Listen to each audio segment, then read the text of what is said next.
जय शिवराय मित्रांनो, बघा आम्ही थोडं वरती चढून आलेलो आहे. खाली पायथ्याशी काय आम्ही व्हिडिओ बनवला नाही, कारण इतकं प्रचंड पाऊस रात्रभरपासून चालू होता. आता पाऊस बिलकुल बंद आहे.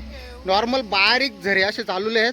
धुक्यानं पूर्ण डोंगर दाटलेला आहे, त्याच्यामुळे आजूबाजूचं काहीच तुम्हाला दिसत नाही. पण वरती तुम्हाला बारीक बघा, बारीक वरती तो बुरुज दिसतोय. आपण 40% आता तोरणागड केलेला आहे. तोरणागडची वैशिष्ट्य म्हणजे हा गड निजामशाहीमध्ये होता. बरेचसे वर्ष आपल्या लोकांनी हा गड सांभाळला. त्याच्यानंतर छत्रपती शिवाजी महाराजांनी जेव्हा स्वराज्याची स्थापना करून जेव्हा आपले पहिले पाऊल टाकले, तेव्हा या गडाला जिंकले.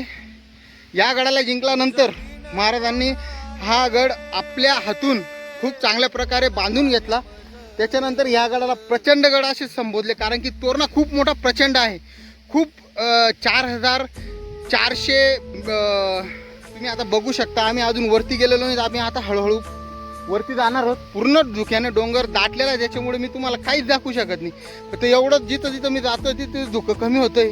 व्हिडिओमध्ये तुम्हाला लवकरच मी पुढचं सगळं दाखवेल की गडावर काय आहे काय नाही आहे. तोरणा गडावरती चढायला सुरुवात केल्यानंतर 30 ते 40% वरती आलेलो आहोत. तुम्ही बघू शकता की पूर्ण धुके आहे. इतकं उंच डोंगरावर आम्ही आता आहोत, पण पूर्ण धुक्याने डोंगर लादलेला आहे.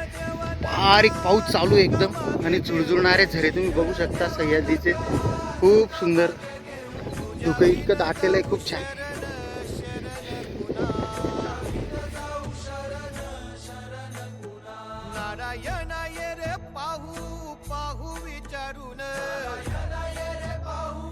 बॅक साईडचा कॅमेरा लावलेला आहे. बघा किती हळुवारपर्यंत इकडं पाण्याचे झरे चालू आहेत. धुक्याने दाटलेला सह्याद्री.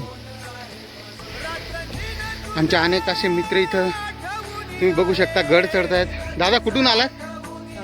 सांगलीवरून भाऊ आलेले आहेत. सासगाव इतक्या लांबून बंधू इथं आलेले आहेत. तुम्ही बघू शकता खाली खूप ट्रेकर्स आहेत. आमची टीम ही हळूहळू सचिन दादा, पवन भाऊ येतोय मागं.